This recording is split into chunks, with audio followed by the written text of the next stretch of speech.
안녕하십니까, 학도령입니다. 오늘은 가중에 복을 불러드리는 방법을 간단히 5가지로 설명드리겠습니다. 어려운 방법이 아니니 여러분들께서도 한번 해보셨으면 좋겠습니다. 자, 첫 번째인데요. 바로 첫 번째는 현관입니다. 현관은 사람들이 드나드는 곳이기도 하겠지만 모든 기운이 첫 번째 닿는 곳이 현관입니다. 그러니 현관 앞에 물건을 쌓아 두신다든지 아니면 잡동사니를 쌓아 두신다든지 아니면 쓰레기를 모아 놓는다든지 이런 경우가 많으신데요. 웬만하면 현관 앞은 깨끗이 청소를 해 두시고 깨끗이 비워 놓는 게 여러분 가중에 기운이 상승하는 효과가 있습니다. 그러니 현관 앞은 청소를 해주시고 잘 관리를 해주시는 게 좋을 것 같습니다. 자, 두 번째입니다. 두 번째는 바로 거실인데요.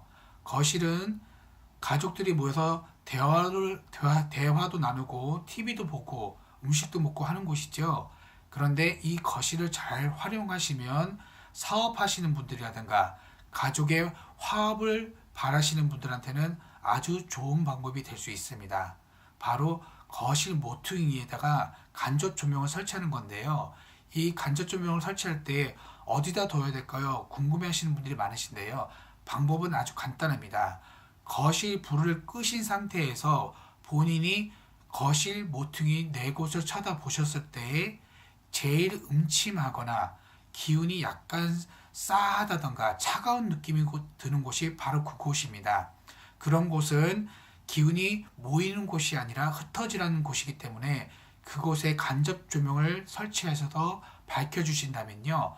사업하시는 분들은 사업의 운이 트인다던가 아니면 가족 간에 불화가 있으신 분들은 가족끼리 점점 더 가까워지는 형국이니 꼭 써보시길 강추드립니다. 자, 세 번째는요. 바로 부엌입니다. 요즘은 싱크대라는 곳이 설치가 되어 있고 모든 것을 그 싱크대에서 작업을 하시는데요. 특히 싱크대에 작업하실 때 칼 있죠. 요즘은 칼을 밑에 넣어놓기보다는 칼꽂이라고 해서 싱크대 위에 올려놓거나 칼을 싱크대 근처에 방치하시는 경우가 많으신데요. 칼은 기운을 단절시키는 효과가 있는 그런 물건입니다. 그러다 보니 운이 아무리 좋다고 하더라도 칼의 위치에 따라서 기운이 약간 꺾이는 경우가 있습니다. 그러니 칼은 웬만해서는요, 칼꽂이에 꽂아 주시되 밑에다 안 보이는 곳에다 두시면 오히려 기운이 상승하면서 북돋우는 형국이니 칼은 꼭 밑에다 두시기 바랍니다.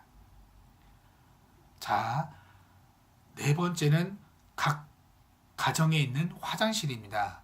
요새는 화장실이 2개 정도로 아니면 3개 정도 하는 곳이 많으신데요. 이 화장실이라는 곳이 어떤 곳이냐면 옛날에는 안 좋은 곳을 갔다 온다든지 안 좋은 일이 있다든지 아니면 물건이 새로 들어온다든지 하게 되면 꼭 화장실을 들렀다가 화장실에 들러라 아니면 화장실에 있다 와라 이렇게 하죠. 그만큼 화장실에 기우는 곳은 정화의 기운도 있겠지만 기운을 모으라는 기운도 있습니다. 자, 제가 화장실을 왜 말씀드리냐면요. 화장실은 기운이 좋을 때는 좋겠지만 나쁠 때는 너무나도 크게 몰아치는 곳이 화장실입니다. 자, 부부 사이에 잦은 다툼이 있다든가 아니면 자식과 부모 사이에 트러블이 많다든가 아니면 자꾸 사람들과의 관계에 있어서 꼬인다고 할 경우는요.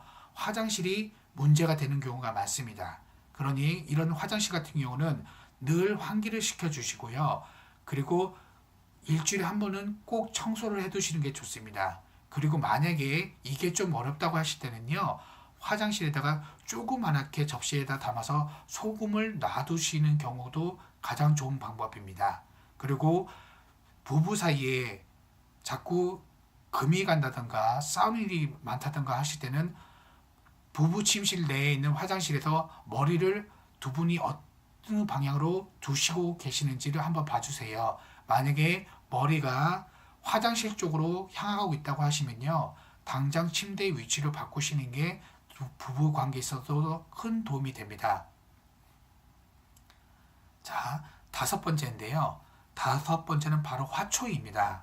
요즘 베란다에다가 화초를 많이들 키우시고 공기 정화를 위해서 화초를 많이 키우시는데요. 이 화초라는 게 어떤 집은 들어가면은 죽어서 나온다던가 어떤 집을 들어가면은 환하게 피어서 번창하는 집이 있으실 거예요. 그런데 번창하시는 분들을 가정을 보면 집안들이 화목하거나 사업도 잘 되고 너무너무 좋으실 거예요. 그러다 보니 화초를 키우는 데 있어서 특별히 신경을 써주셔야 될 겁니다. 화초를 키우시는 데 있어서 뾰족한 것보다는 둥그런 잎을 가진 화초들이 좋고요. 그리고 나무목, 속해서 큰 나무를 키우실 때는 사람보다는 작은 화초를 키워주시기 바랍니다. 화초가 사람보다 키가 큰 경우에는 사람의 기운을 누르라는 형국이 강하게 들어옵니다. 그러니 웬만해서는 화초는 사람보다는 작은 화초를 사용해 주시는 것이 좋겠습니다. 자, 여러분들도 아시다시피 화초라는 게 사랑과 정성과 관심을 쏟아야 되는 만큼 그 기운도 너무너무 강하게 들어오는 것이 화초입니다. 그러니 아까 첫 번째 힌트에서 1번의 같은 경우는 현관 앞에다가 화초를 두게 되면 어떻게 될까요? 네, 맞습니다. 기운이 더블로 상승하는 효과가 있습니다. 그러다 보니 베란다에다가 꼭 화초를 키운다고 생각하지 마시고요. 현관 앞에다가 화초를 두시게 되면 기운이 상승하는 효과가 2배로 발생하는 경우가 있습니다. 그러니 여러분들께서도 화초를 한번 오늘 옮겨서 여러 개를 옮기라는 게 아니고요. 가중에서 좀 괜찮다 싶고 괜찮게 기르신 화초를 현관 앞에 두시게 되면 상승의 효과가 있으니 잘 사용해 보시기 바랍니다.